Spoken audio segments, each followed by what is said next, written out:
صبح سے شام تک 2 دنی 4 کے چکر میں، 4 دنی 8 کے چکر میں، 8 دنی 16 کے چکر میں بس اسی میں لگے پڑے ہوتے ہیں۔ اے سرکار مدینہ کے پیارے دیوانوں، شروع سے آخر تک جتنے بیٹھے ہیں یا میری بہنیں جو میری تقریر کو سن رہی ہیں، میں معذرت کے ساتھ کہوں گا میری باتیں تھوڑی چبھتی ہوتی ہیں، لیکن آج کے دور کی حقیقت تو ضرورت یہی ہے۔ میں معذرت کے ساتھ کہوں گا، آپ کسی گھر میں جائیں، مسلمان کا گھر، آپ پوچھیں گھر کے اندر کتنے افراد ہیں، کہیں گے مرد عورت سب ملا جلا کے ہم 18 آدمی رہتے ہیں، مرد عورت ملا جلا کے 13 آدمی رہتے ہیں۔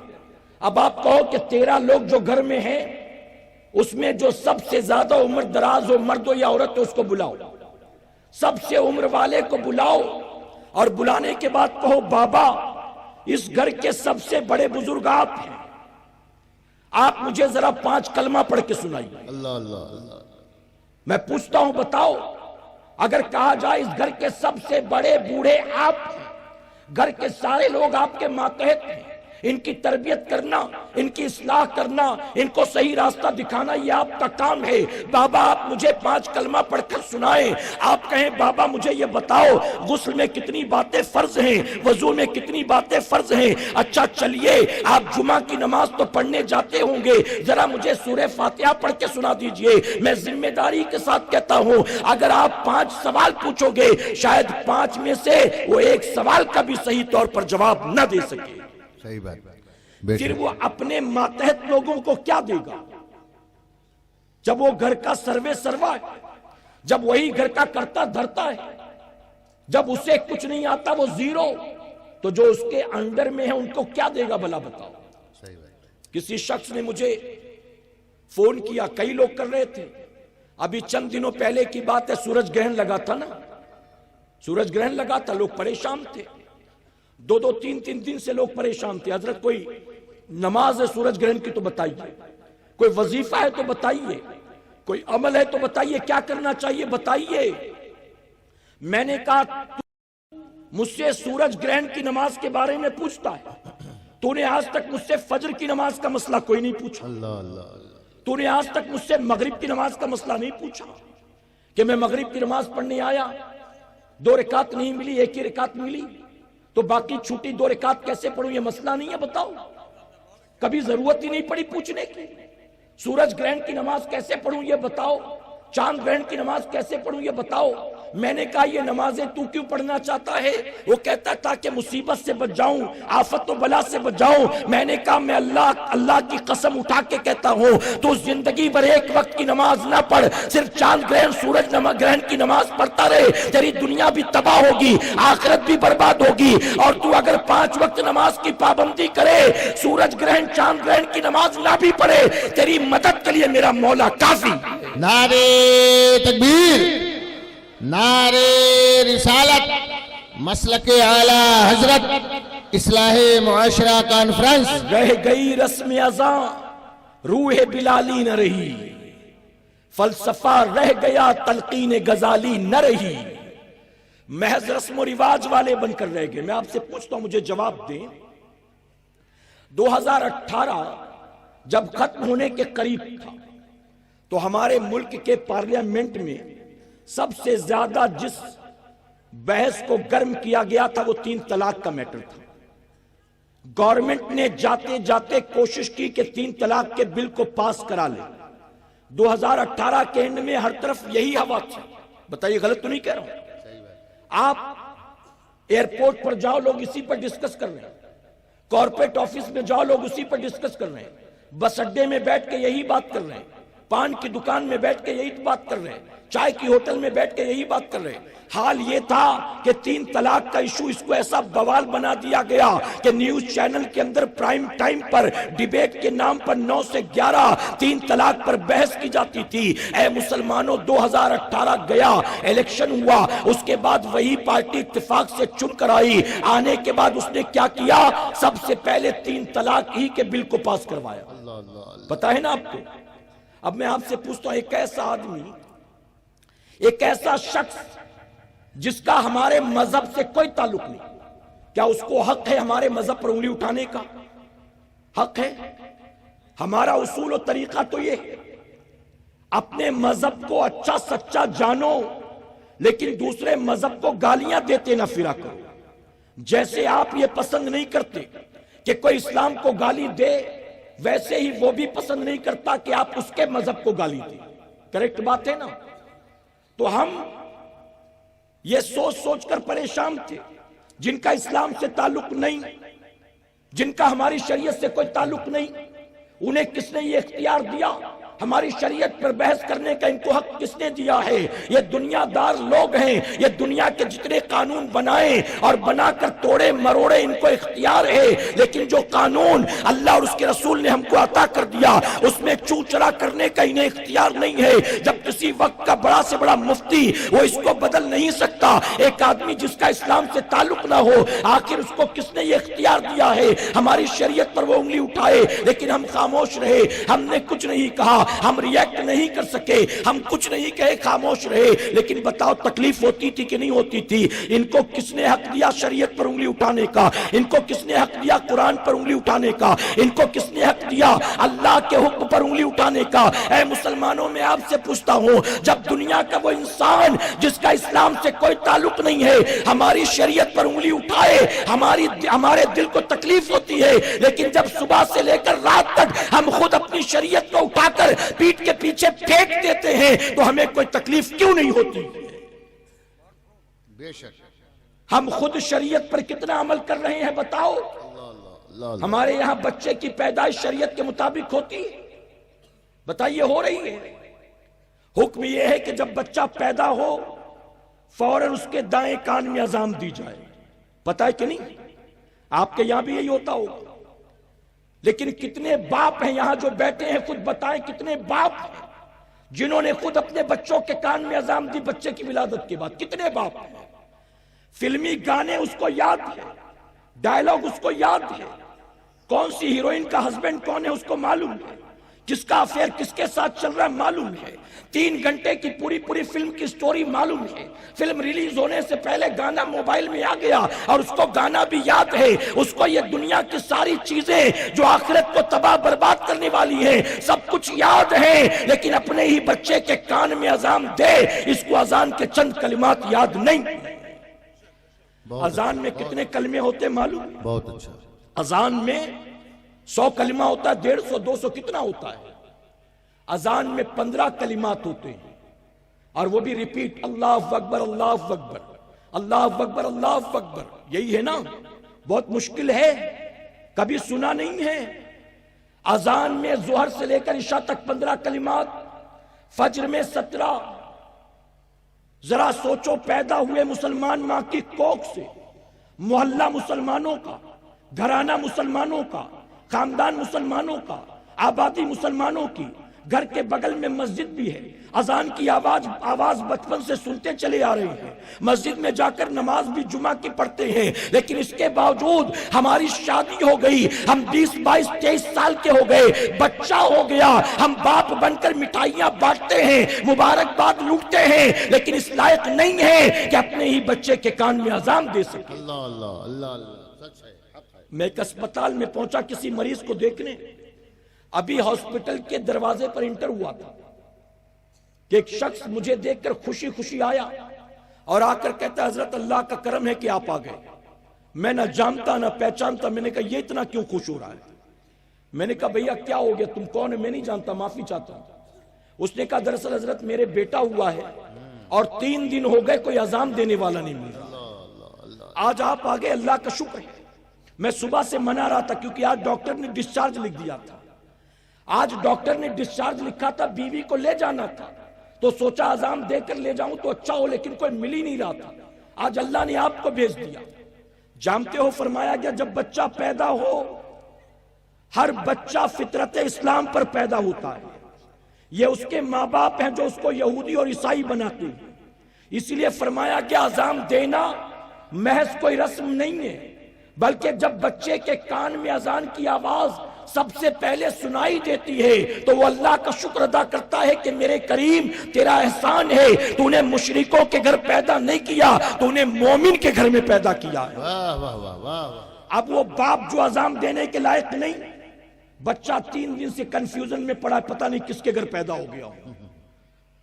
اس درمیان نہ جانے کتنی کتنی ناپاک آوازیں کان میں آئی ہوں گی. اگر اسپتال کے باہر سے کوئی بارات جا رہی ہوگی تو ڈھول کی آواز پہلے سنا ہے, طبلے کی آواز, ڈی جے کی آواز پہلے سن لیا. اگر کیش کاؤنٹر پر کسی کا بل کو لے کر جھگڑا ہو رہا ہوگا تو گالی گلوچ پہلے سن لیا ہوگا. 3 دن ہو گئے اذان کی آواز نہیں سنی بچے نے. اب فرمایا گیا جو آواز سب سے پہلے بچے کے کان سے ٹکراتی ہے اس آواز کا بچے کی پوری زندگی پر اثر ہوتا ہے. جو بچے کے منہ میں پہلی گٹی ڈالی جاتی ہے اس گٹی کا بچے پر اثر ہوتا ہے. جس بچہ جس کو آنکھ کھول کر سب سے پہلے دیکھتا ہے اس کا بچے پر اثر ہوتا ہے. اب سوچو 3 دن تک ارے ظالم باپ کیسے بننا ہے یہ تجھے پتا ہے, لیکن اپنی اولاد کے کان میں اذان کیسے دینا ہے تجھے یہ پتا نہیں. ایک بزرگ, ایک شخص 68 سال کا ہو گیا, اپنے جوان بیٹے کی تعریف کرتے نہیں تھکتا تھا. اس کا بیٹا بہت بڑا ڈاکٹر تھا, سب طرف تعریف کرتے کرتے زبان نہیں تھکتی تھی. میرا بیٹا اتنا بڑا ڈاکٹر, جس مریض کو سب جواب دے دیتے اس کا علاج میرا بیٹا کرتا ہے, جس کا آپریشن کوئی نہیں کرتا اس کا آپریشن میرا بیٹا کرتا ہے. میرے بیٹے کے پاس امریکہ کی بھی ڈگری ہے, میرے بیٹے کی بڑی بڑی اسپتالوں میں بڑی ڈیمانڈ ہے, اس کو بلایا جاتا ہے, ایک آپریشن کا اتنا پیسہ دیا جاتا. تعریف کرتے تھکتا نہیں تھا. لیکن 68 سال کا وہی بوڑھا باپ جب مرا, جنازہ تیار کر کے سامنے رکھا گیا, صفیں لگا دی گئی, صف میں سب سے آگے وہ ڈاکٹر بیٹا کھڑا تھا. امام صاحب آئے, ڈاکٹر سے اجازت لی, اجازت ہو تو نماز پڑھائی جائے. ڈاکٹر بیٹے نے اجازت دی. اس سے پہلے کہ امام صاحب نماز شروع کرتے ڈاکٹر نے جیب سے رومال نکالا, اس کو آگے بچھایا. بغل میں کھڑے انجینئر دوست نے کہا یہ کیا کر رہا ہے؟ تو کہتا ہے سامنے کوئی چٹائی نہیں ہے نا, یہاں کوئی مصلی نہیں ہے, ابھی سجدہ کریں گے تو دھول مٹی لگ جائے گی, اس لیے میں نے اس کو بچھایا. کچھ غلط کیا کیا؟ اے مسلمانوں, مسکرانے کی بات نہیں, رونے کی بات ہے. ذرا سوچو, ارے اس باپ نے اپنے بیٹے کو ڈاکٹر بنانے کے لیے کتنے جتن کیے ہوں گے, کتنے شوق مارے ہوں گے, کتنا پیٹ کاٹا ہوگا, کتنا قرضہ اٹھایا ہوگا, کیا کچھ نہ جانے بیچا ہوگا. اپنے بیٹے کو اتنا بڑا سرجن بنا گیا, اینجیوپلاسٹی کیسے کرنا معلوم ہے, بائی پاس کیسے کرنا معلوم ہے, اوپن ہارٹ کیسے کرنا معلوم ہے, یہ سب کچھ تو سکھا گیا. لیکن مرتے مر گیا ظالم, اپنے بیٹے کو یہ نہ سکھا سکا کہ نماز جنازہ میں سجدہ نہیں ہوتا. بہت اچھا. آج یہ ہماری اور آپ کی پوزیشن ہے. باپ مرتا ہے اور مرتے ہی بیٹا کروڑ پتی بن جاتا ہے. بتائیے ہے کہ نہیں؟ صحیح بات. جب تک ابا زندہ تھے سب کچھ ان کا تھا, ابا کے جسم سے روح نکلتے ہی وہ سارا بیٹے کا ہو گیا. اب ٹھیکیدار بیٹا کہلائے گا, زمیندار بیٹا کہلائے گا, کروڑ پتی بیٹا کہلائے گا. یہ فیکٹری کس کی ہے؟ بیٹے کی کہلائے گی. یہ مکان کس کا ہے؟ اس کے نام سے منسوب کیا جائے گا. باپ مرتے ہی اپنے بیٹے کو چٹکیوں میں کروڑ پتی بنا گیا, لیکن باپ مرنے کے بعد بھی بیٹے کو مرتے مرتے اس لائق نہیں بنا پاتا کہ وہی بیٹا جو چند لمحوں میں کروڑ پتی بن گیا اپنے باپ کی قرآن خوانی میں قرآن کا ایک پارہ لے کر وہ بھی بیٹھ کر تلاوت کر سکے. حضور اکرم صلی اللہ علیہ وسلم نے فرمایا ماں باپ کا انتقال ہو اور بیٹا نماز جنازہ پڑھا دے, اللہ فوراً اس کے ماں باپ کو جنت میں داخل فرما دے. واہ واہ واہ, سبحان اللہ. نعرہ تکبیر, نعرہ رسالت, اصلاح معاشرہ کانفرنس.